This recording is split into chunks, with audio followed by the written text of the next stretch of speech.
Hello, j'espère que vous allez bien. Je reçois aujourd'hui dans le podcast Ludivine Langlois. Ludivine est une jeune femme qui a souvent été considérée depuis petite comme en dehors du moule, qui est le titre de son livre autobiographique. Elle a osé assumer le fait qu'elle ne rentrait pas dans le cadre pour se réaliser et vivre pleinement sa vie. Son témoignage et sa façon inspirante d'aborder la vie va vous apporter, je l'espère comme à moi, l'inspiration pour être vous, pour ne pas entrer dans les cases qui vous sont imposées. J'ai vraiment adoré échanger avec Ludivine, elle m'a reçue chez elle dans la station de Val Thorens en Savoie où elle vit.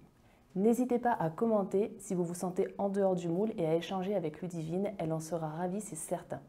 Vous trouverez le lien de son livre en description, mais pour le moment, je vous laisse écouter cet échange. Bonjour Ludivine, bienvenue au micro de mon podcast. Bonjour. Je te remercie de nous accueillir chez toi, à Val Thorens.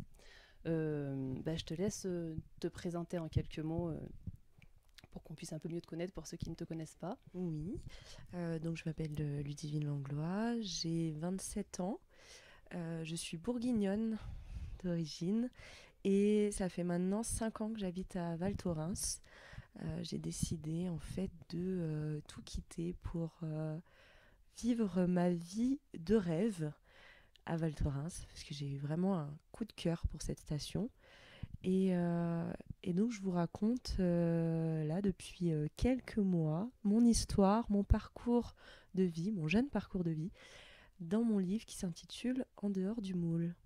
Super, donc en dehors du moule, c'est par là que je voulais commencer, parce que je vais démarrer par ça, parce qu'en fait, c'est le nom du coup de ton livre qui est une autobiographie. C'est ça. Et c'est un titre que je trouve très très évocateur, en fait, qui parle évidemment rapidement aux personnes qui se sentent hors case, hors norme pardon, dans cette société. Et est-ce que tu peux nous parler du coup de quelle est ta singularité à toi qui fait que tu t'es sentie du coup très tôt en dehors du moule? Alors, je dirais qu'il n'y a pas qu'une singularité, parce que très très vite, je pense dès l'âge même de mes 2 ans et demi, quand je suis rentrée dans le système scolaire, j'ai tout de suite posé problème et j'ai tout de suite été mise à l'écart et voilà, on faisait comprendre un petit peu à mes parents que je n'avais pas ma place dans ce système et que voilà, que j'étais trop différente et que je posais problème. Donc, à la suite de ça, bien sûr, s'est enchaîné des visites chez les pédopsychiatres, les psychologues et un petit peu toutes les personnes qui pouvaient peut-être solutionner le problème. Et en fait, c'est à peu près à mes 5 ans que j'ai été détectée enfant, qu'on pourrait dire à haut potentiel intellectuel. Mais après tout, bon, ça justifie aussi le fait que j'avais des aptitudes qui étaient en dehors de la norme et que du coup, je m'ennuyais un peu dans ce système scolaire et que j'étais assez agitée. Mais il n'y a pas que ça, en fait. Il y a d'autres choses.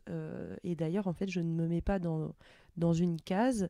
Et c'est ce que j'explique en plus un petit peu dans ce livre, qui n'est pas réservé du coup aux personnes à haut potentiel intellectuel. Voilà, c'est vraiment... d'ailleurs, le titre, du coup, je l'ai choisi comme ça, évocateur, parce que on peut vraiment s'identifier quand on est en dehors du cadre, en dehors de tout ce moule qu'on nous impose dans la société, dans le système scolaire, voilà. Ok, je te remercie pour ce partage. Donc du coup, qu'est-ce que tu pourrais dire toi au niveau de comment tu sens au niveau scolaire? Je vois que c'est vraiment le démarrage des difficultés, parce qu'avant ça, tu devais déjà être quand même avoir des aptitudes, et c'est au niveau scolaire que là, ça a commencé à te poser à toi problème, du coup, enfin poser problème plutôt au système scolaire, mais indirectement du coup après à toi. Le système scolaire tel qu'il est fait aujourd'hui, par rapport aux enfants qui sont pas qui rentrent pas dans le moule de... Qu'est-ce que tu dirais par rapport à ça? C'est vraiment le... Alors en fait, d'après les retours que j'ai à la suite de ce livre, c'est vrai que moi, mon expérience date d'il y a un peu plus de 20 ans maintenant. Mais en fait, le retour que j'ai des parents est que le système n'a pas changé, pas d'un Pas du tout, en fait. Ils ont à peu près les mêmes problèmes quand voilà, leur enfant ne rentre pas dans la norme du système. Et voilà, quand l'enfant est un peu un outsider.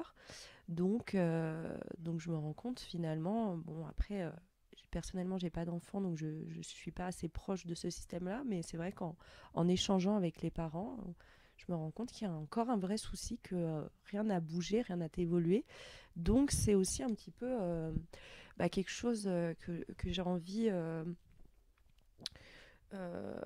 de prendre un petit peu comme un combat.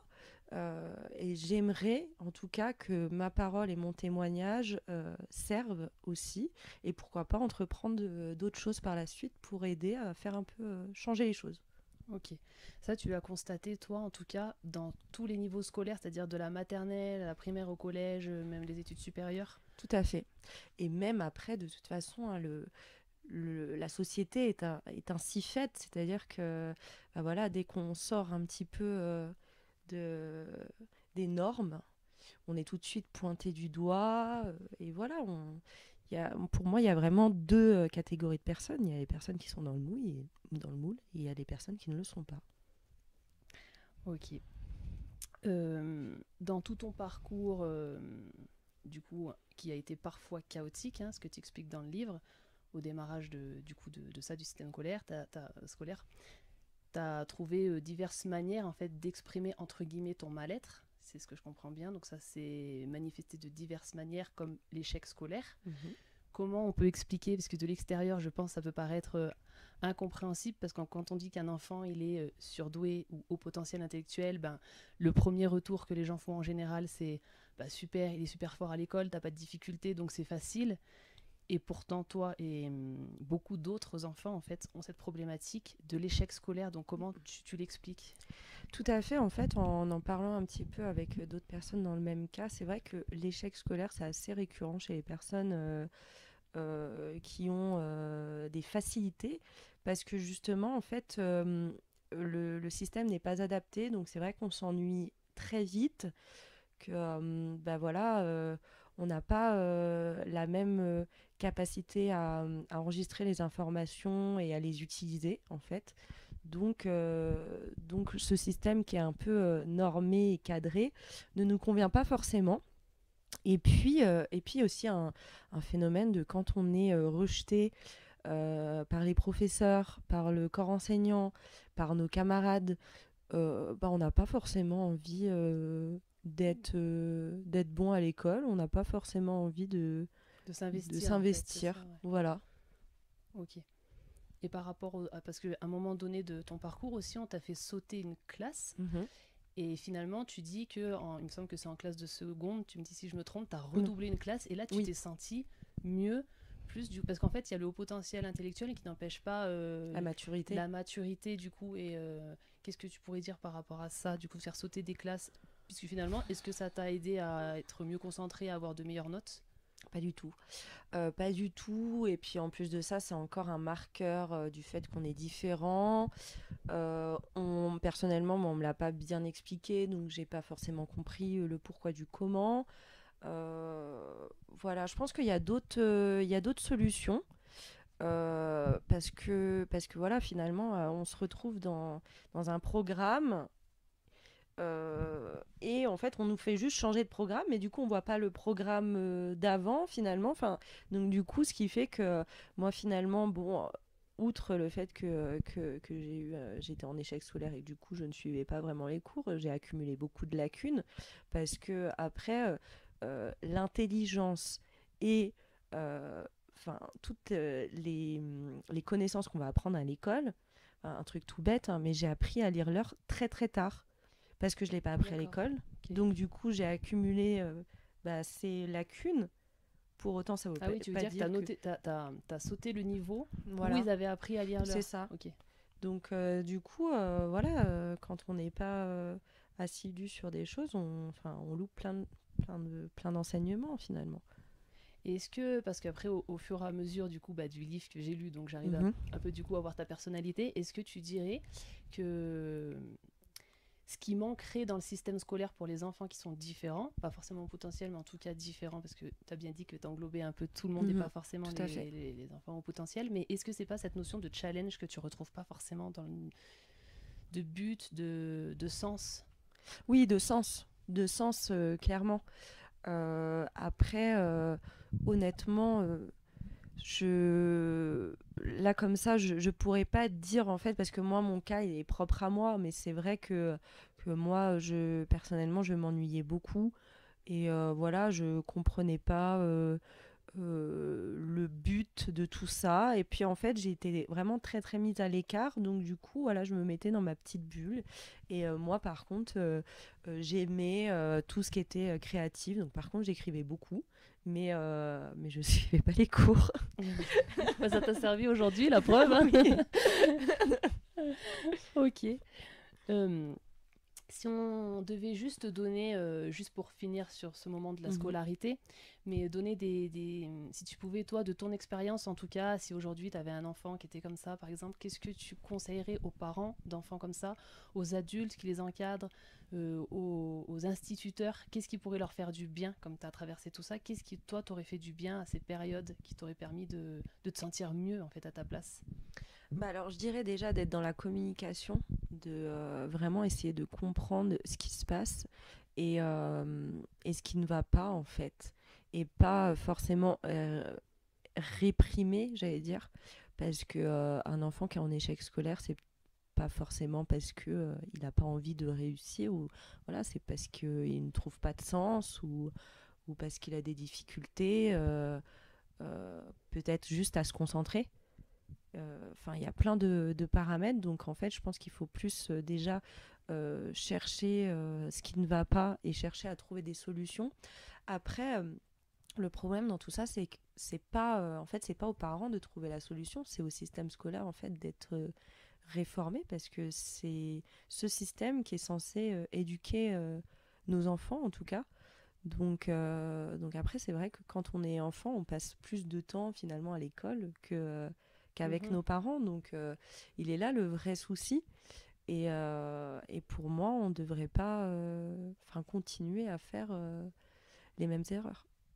C'est vrai que tout ce qui est émotionnel, en tous les cas, etc., c'est pas beaucoup pris en compte en fait. Non. Il faut répondre à des critères De notes. voilà, de notes, rentrer vraiment dans le pas poser de problème au minimum. Et c'est quelque chose aussi que je me suis fait la réflexion de mon côté. Tu me diras si ça t'a marqué ou pas. Mais les enfants, par exemple, qui ont des difficultés scolaires dans le sens troubles de difficultés scolaires ils sont accompagnés par des je sais plus comment ça s'appelle, tu sais, les personnes qui accompagnent. Non. Enfin, bon, bref, on n'a pas le mot, mais c'est les aides qui viennent en classe à côté des élèves. Ouais, je crois. Elles viennent à côté des élèves pour les aider, mais pour les enfants au potentiel, qui du coup, pour eux, c'est aussi difficile. Par exemple, ça peut être difficile d'écrire parce que dans la tête, ça va très vite et l'écriture est peut-être pas pour toi, mais du coup, il y en a certains, c'est difficile, etc. Eux, il n'y a pas de choses mises en place. En tout cas, pour les hauts potentiels. Tout à fait. Voilà, il n'y a pas de choses mises en place. Tout à fait. Après, moi, je suis pas forcément pour qu'on mette les enfants dans des cases.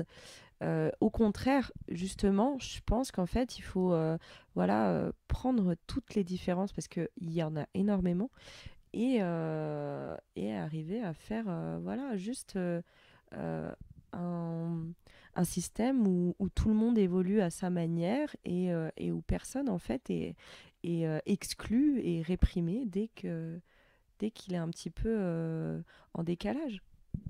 En fait, dans ton parcours, je dirais que tu as quand même eu cette chance, entre guillemets, de très vite ne pas te suradapter, parce que j'imagine qu'il doit y avoir aussi des enfants qui se sont suradaptés par politesse, par éducation, peu importe leur caractère, et qui plus tard aussi dans la vie se rendent compte qu'ils sont complètement à côté de la plaque. Alors là pour le coup je l'ai quand même fait parce que du coup j'ai pas vraiment eu le choix. Je l'ai quand même fait sur la fin de mon parcours scolaire parce que sinon en fait j'ai vite compris que j'allais pas pouvoir avoir mon bac, j'allais pas pouvoir faire d'études, j'allais pas finalement pouvoir faire le métier que je veux et en fait j'allais être brimée par ce système. Donc du coup j'ai dû m'adapter pour pouvoir sortir de ça. et construire ma vie telle que j'avais envie. Après, dans ton parcours, tu nous parles aussi à un moment donné de... Donc, tu écris beaucoup, effectivement. Mhm. On sent dans ton parcours que tu as besoin d'exprimer tout ce qu'il y a dedans. Il y a beaucoup d'appels à l'aide. Enfin, ces difficultés que tu as à l'école aussi, c'est peut-être aussi des appels à l'aide parce qu'il y a des Mhm. moments où tu dis que en peu de temps, tu peux vite rattraper. Enfin, si tu t'y mets un peu sans trop d'efforts, tu arrives à vite rattraper. Mhm. Et, euh, et à un moment donné, tu as été confronté aux troubles du comportement alimentaire. C'est une manière aussi de vider les émotions. Comment tu décris ça dans ton parcours? Oui, je pense que c'est vraiment une manière de, euh, de, de faire venir et faire repartir les émotions, voilà, de prendre un trop plein et après d'évacuer. Ça, en Un fait, peu, de toute façon, je pense que c'est une manière un peu punitive aussi quand on a un mal-être. ok, donc ça a duré plusieurs années, Ouais, les troubles du comportement alimentaire. ouais. Ça a commencé quand tu étais Ça a au... commencé, je pense, à mes 13 14 ans quand j'étais au collège. Ok. Et après, comment tu as réussi? Parce qu'aujourd'hui, il faut quand même le dire, tu n'as plus de soucis d'alimentation.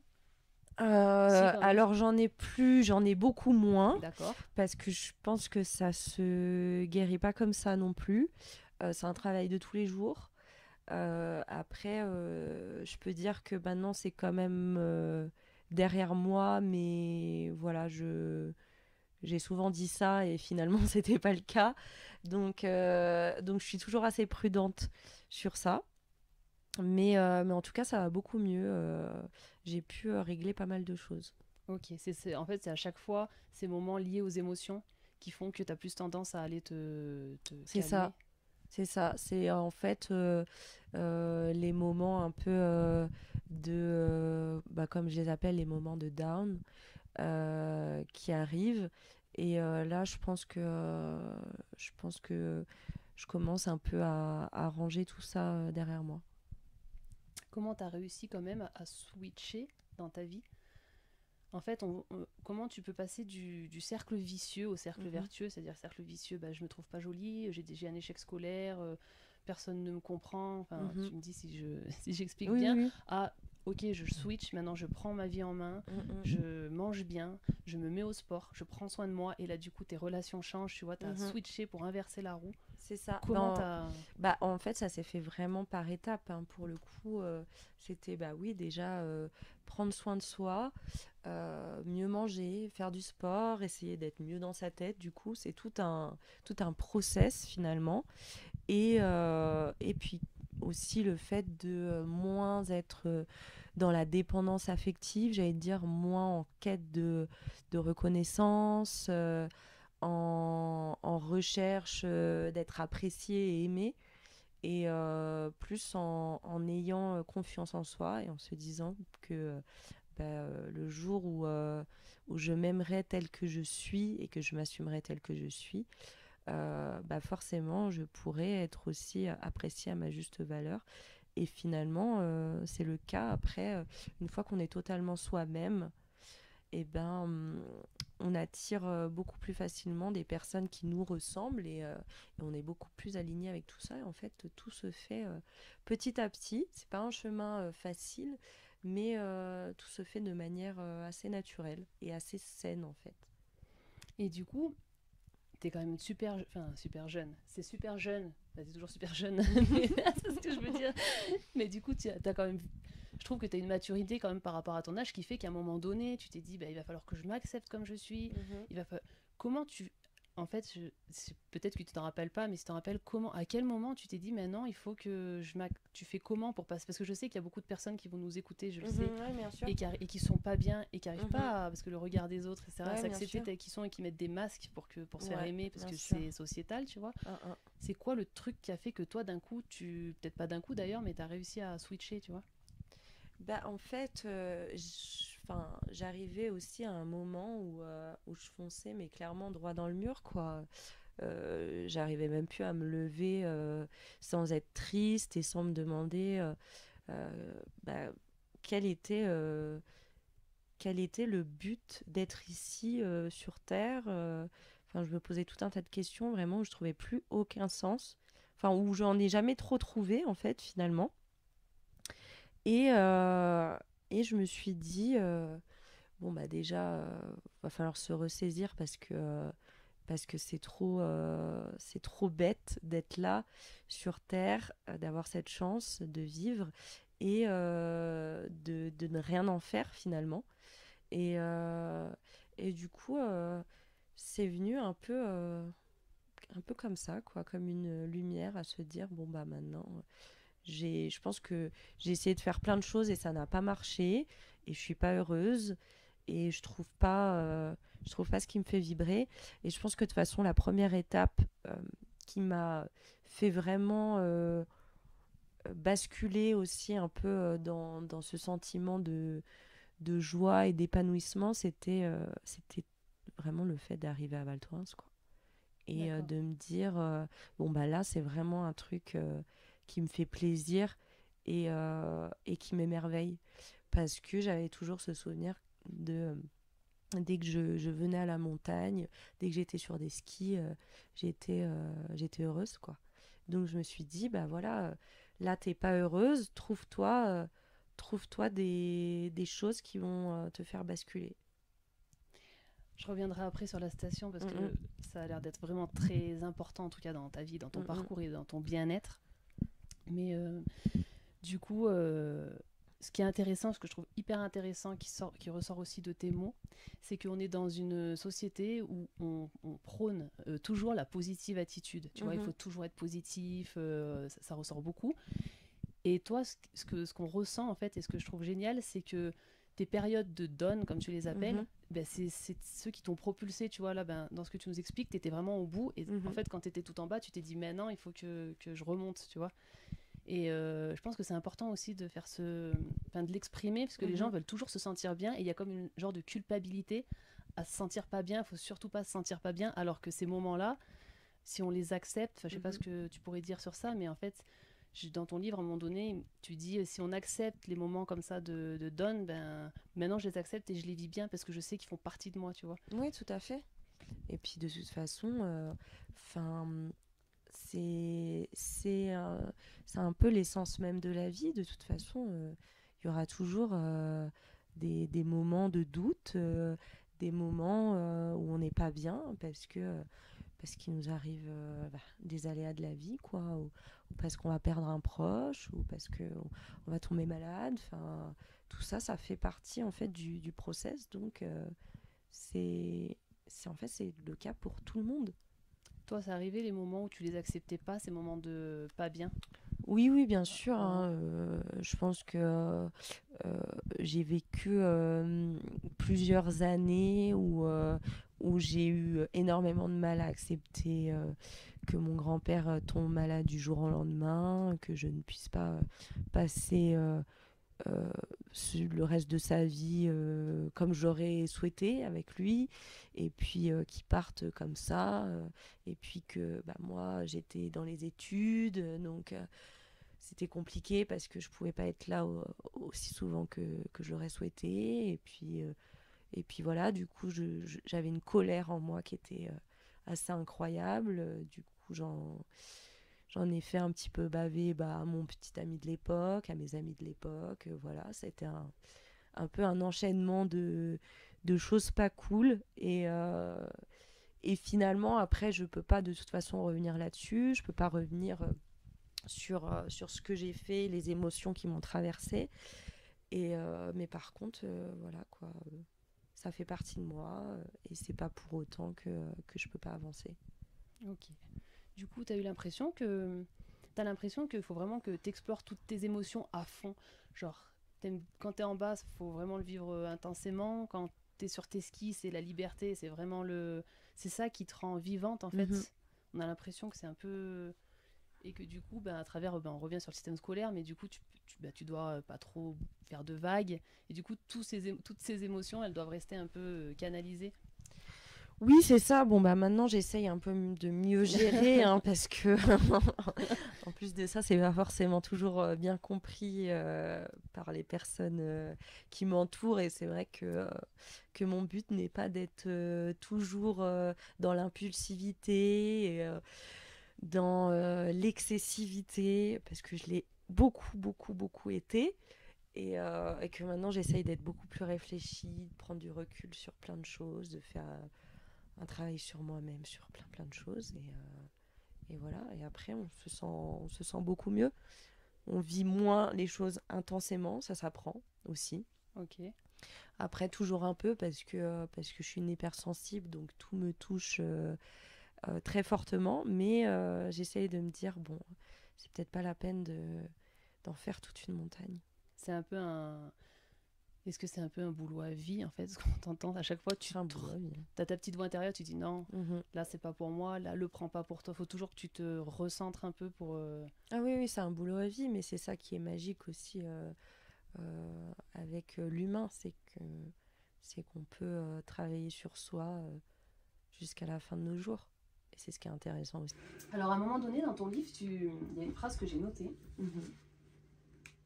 où tu dis et c'est aussi ça le bonheur, faire des choses pour soi et ne pas se priver de faire les choses parce qu'on est seul. Là, c'est tout ce qui est lié en fait à l'affirmation de soi, au regard de l'autre, et ce que j'ai l'impression qui t'a aidé à vraiment être heureuse et te sentir bien, parce qu'il faut quand même rappeler pour les personnes qui n'ont pas encore lu le livre que ton enfance, tu le dis, elle était quand même assez tristounette dans l'ensemble de ce que tu écris et tout, et maintenant bah, tu es quand même une jeune femme épanouie et voilà. Et donc du coup, bah, tu as dû passer aussi par l'amour de soi, savoir te contenter d'être heureuse seule, pour pas être dans la dépendance justement de ce que pensent les autres. C'est ça le bonheur en fait, c'est réussir à faire les choses seul.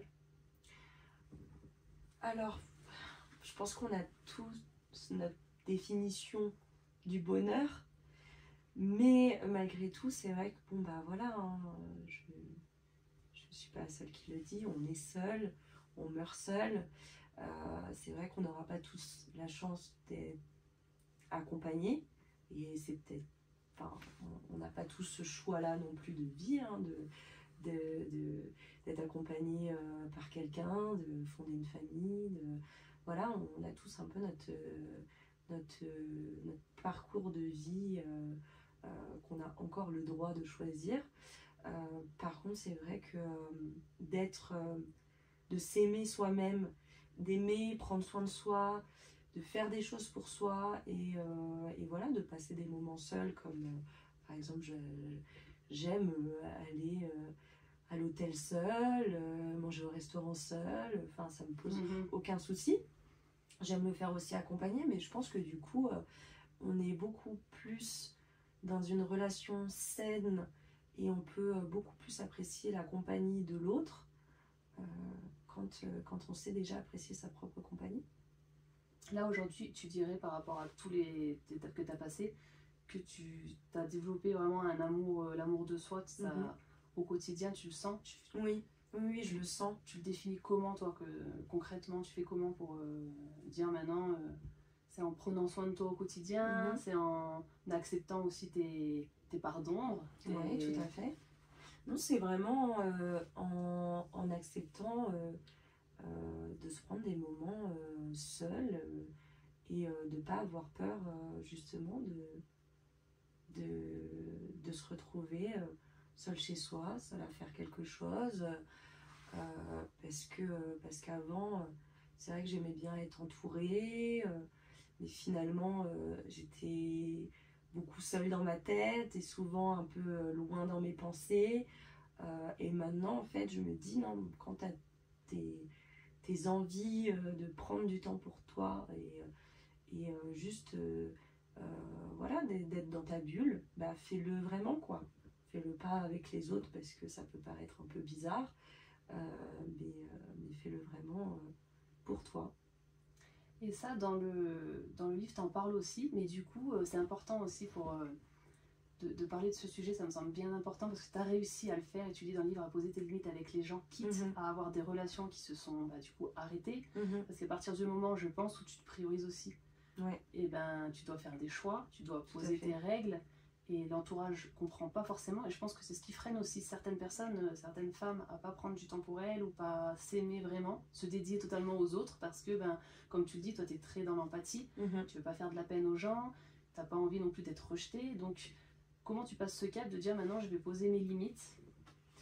Bah, en fait, déjà, je passe ce cap parce que quand on agit comme ça, forcément, on n'attire pas les bonnes personnes. Et on tombe souvent dans des relations qui sont toxiques pour soi, pour l'autre. Et voilà, finalement, on n'est plus soi-même, on n'est plus heureux. Finalement, des fois, je me rendais compte que j'aimais bien être avec certaines personnes, mais ça ne me ressemblait pas. Et en fait, finalement, c'est comme si je portais un masque.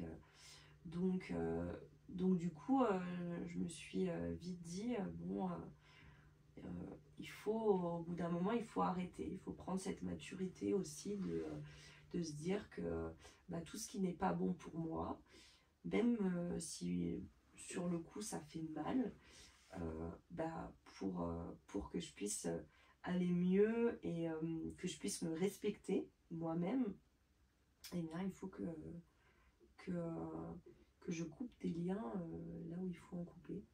Et je suis impressionnée quand même de tout ce que tu arrives à mettre en place, tu vois, c'est... Non, mais c'est vrai. Mais je fais beaucoup de process. Parce que je me dis, t'as été accompagnée pour tout ça. Tout ça, ça se passe entre toi et toi. Genre ta psychologue est dans ta tête, ta meilleure amie. Alors j'ai ma meilleure amie d'enfance qui est psychologue. Ah voilà, voilà. Mais voilà, on parle beaucoup de choses comme ça parce que forcément on se connaît depuis qu'on est enfant et puis on a vécu beaucoup de choses. Mais pour autant, elle me dit toujours, fais une thérapie, fais des... Mais elle sait en même temps que en fait, tout va tellement vite pour moi et j'enchaîne tellement de projets, tout ça, que beaucoup de fois, hein, je me suis dit, bon, allez, je vais me lancer dans une thérapie. Mais en fait, c'est pas que j'ai pas le temps, c'est que je prends pas le temps. Et c'est vrai que je chemine par moi-même. Alors après, voilà, c'est peut-être bien ou pas bien, mais moi je suis heureuse comme ça. Enfin, j'arrive T'en ressens pas le besoin en fait. J'en ressens pas le besoin, j'en ai ressenti le besoin à un moment donné et j'ai eu les réponses dont j'avais besoin. Voilà, on n'a pas su forcément m'aider, enfin, comme je le souhaitais à l'instant T. Donc je me suis dit non, fais autrement et bon, j'estime que pour le moment je m'en sors pas si mal. Donc, bah ouais, je confirme hein, ça.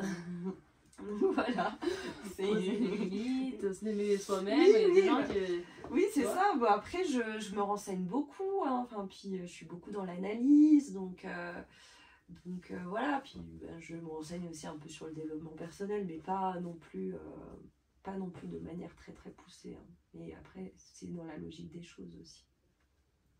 Et du coup, là tu t'es créé la vie.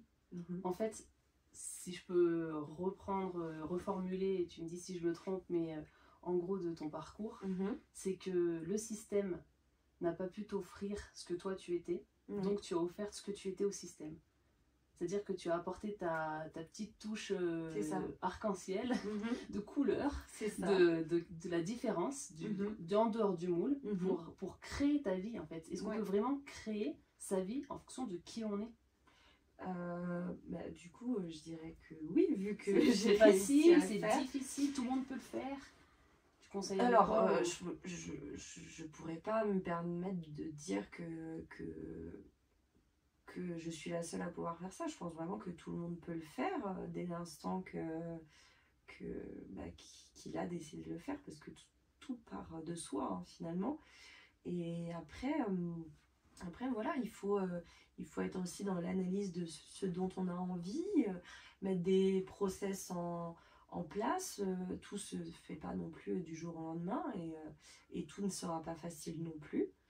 Mais par contre, je pense qu'on a assez de possibilités pour oui, se créer la vie, notre vie rêvée, si je puis dire. Après, le seul problème, c'est que c'est pas aussi simple que ça. Et je pense qu'il faut être armé aussi. Enfin, il faut voilà, ne pas baisser les bras parce que forcément, quand on décide d'assumer le fait qu'on est en dehors du moule, c'est pas facile parce qu'on a toutes les personnes qui sont dans le moule qui nous attendent au tournant. Donc dès lors, c'est sûr qu'on s'expose à des choses qui vont être assez difficiles. Voilà. Il faut avoir une certaine confiance en soi déjà de base, tu dirais. Faut avoir une confiance en soi, faut avoir une confiance en nous, j'allais dire, en nous, les personnes qui osons et qui avons vraiment envie d'être soi-même, de s'affirmer, et voilà, et de briller. C'est joli.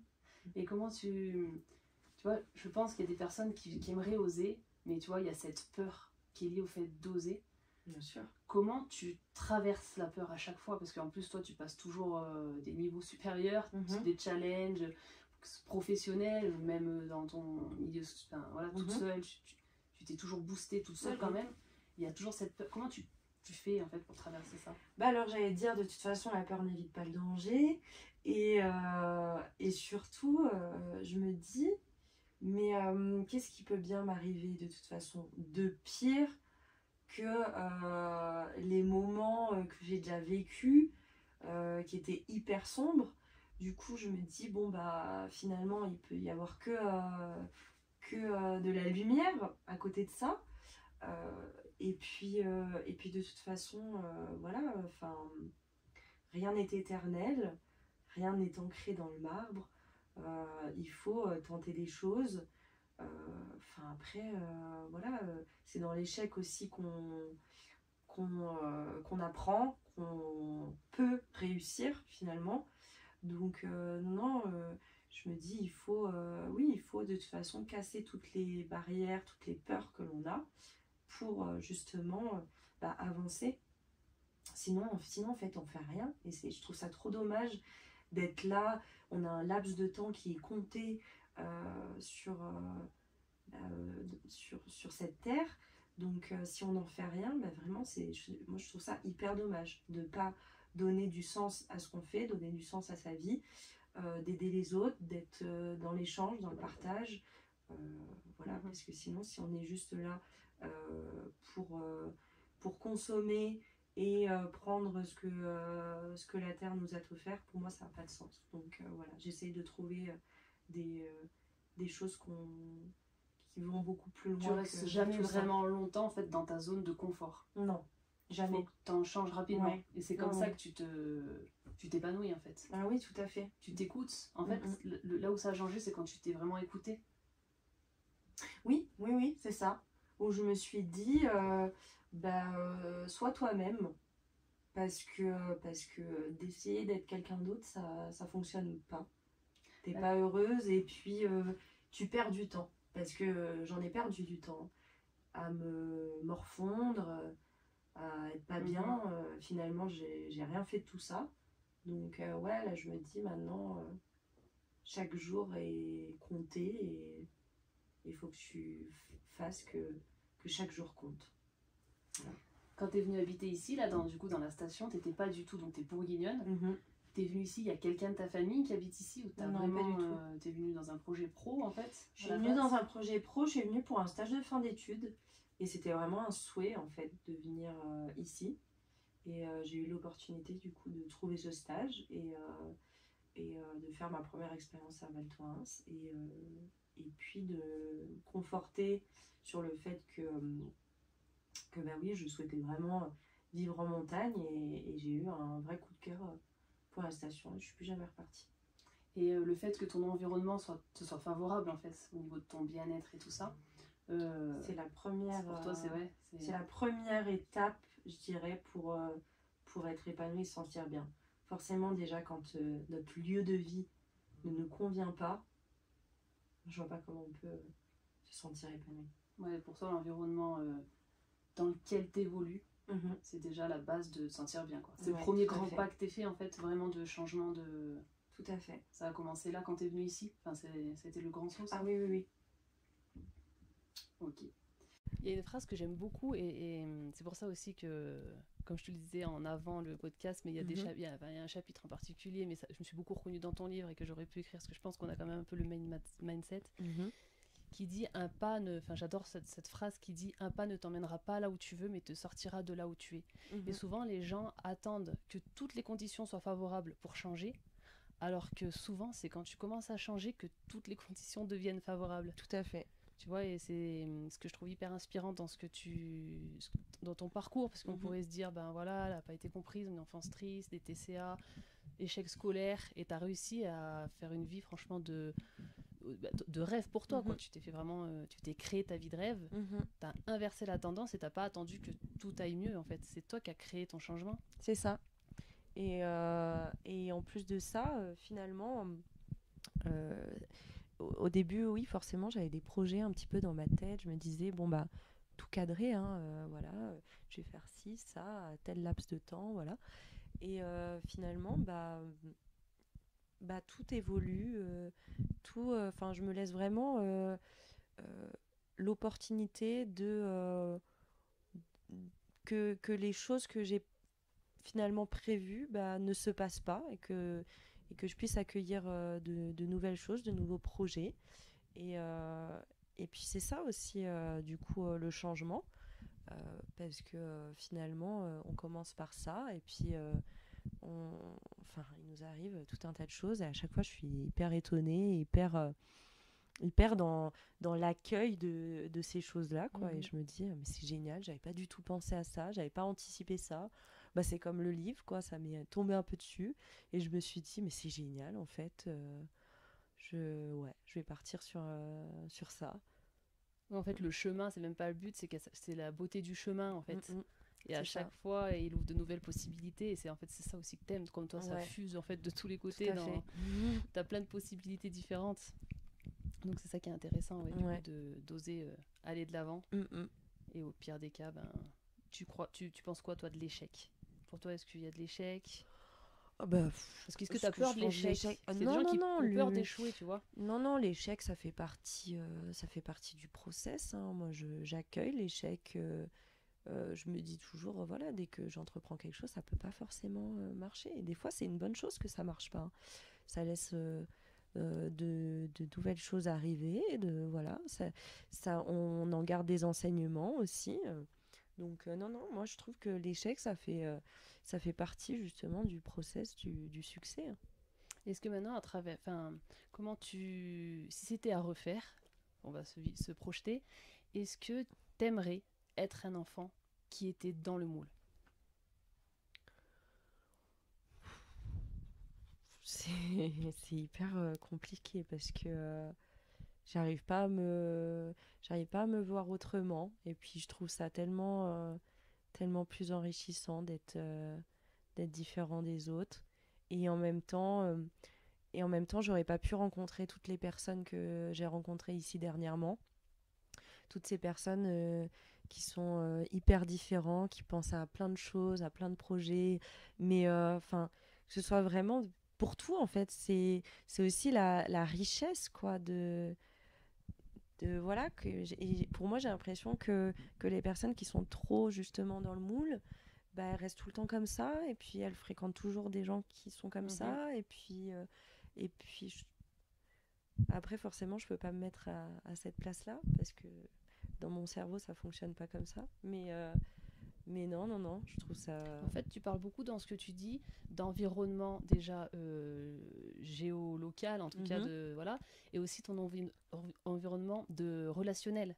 ouais. Parce que du coup, tes relations elles changent et Mm.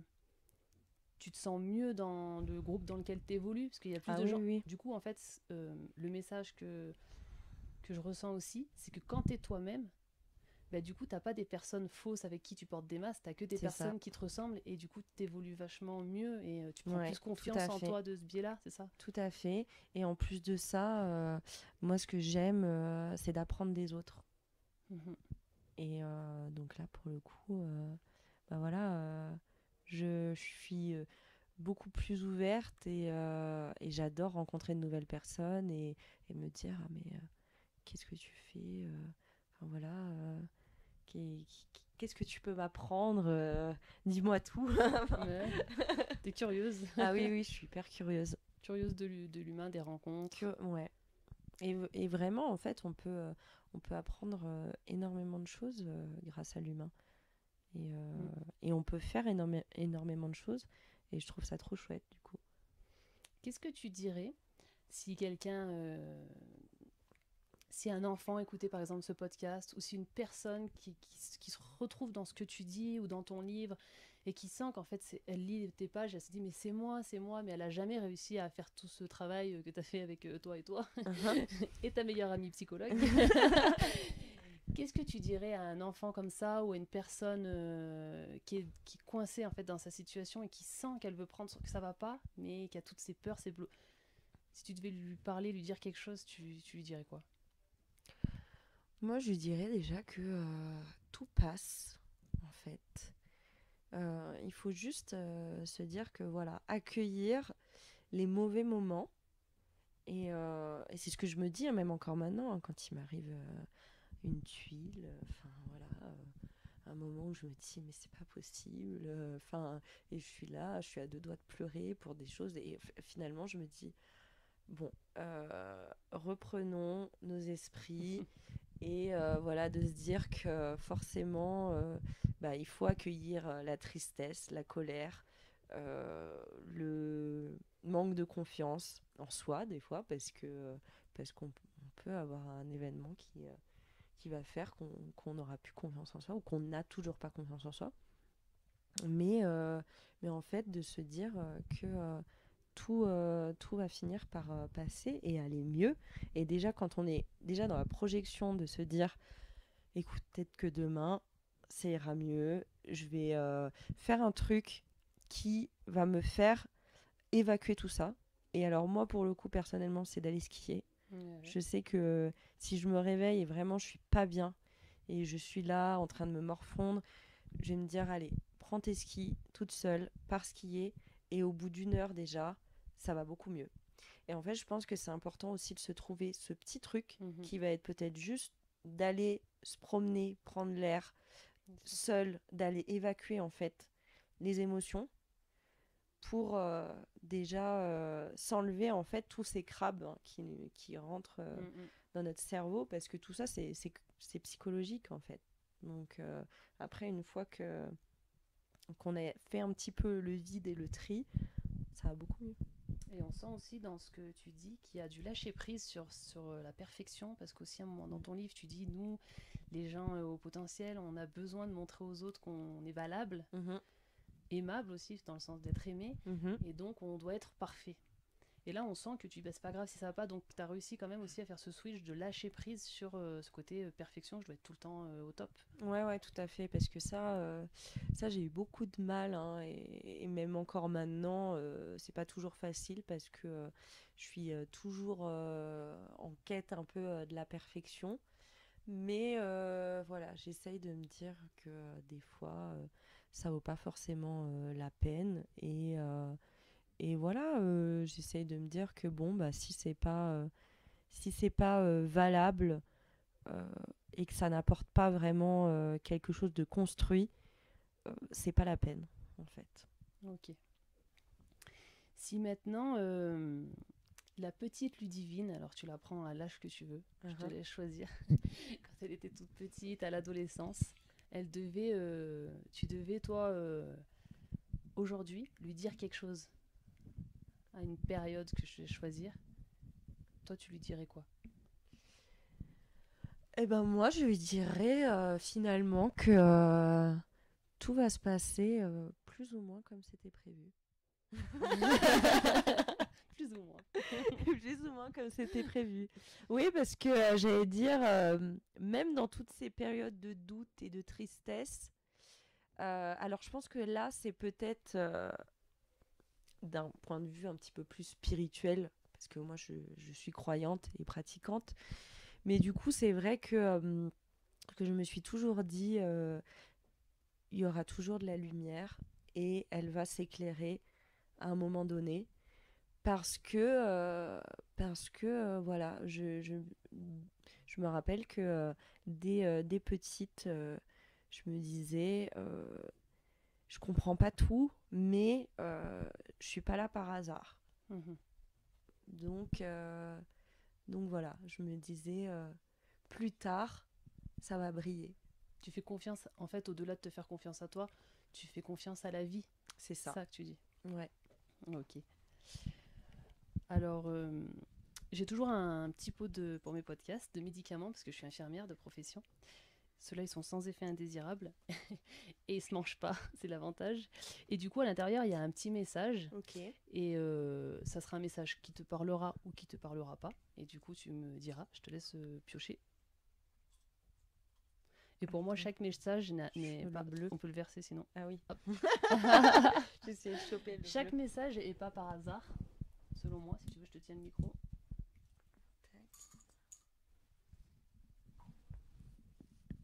Il a droit de pas te parler du tout. Hein. Ou peut-être que si.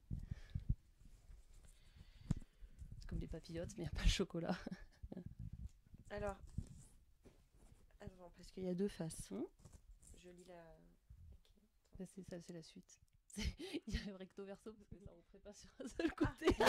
Non, mais parce que je voulais voir. Oui, il n'y a pas de piège. J'ai pas numéroté les côtés. Alors, es-tu toujours le personnage principal de ton histoire? Bah, bien sûr. Elle te parle la phrase? Ah, bah oui. Ouais. Mais bien sûr, je suis. Et d'ailleurs, j'allais dire, dans mon histoire, qui m'est propre et personnelle, il n'y a qu'un seul personnage principal. Enfin, il n'y a qu'un seul personnage. Il y a moi. Alors, c'est pas du tout égoïste ce que je vais dire, hein, mais c'est que on est maître de son histoire et de sa vie.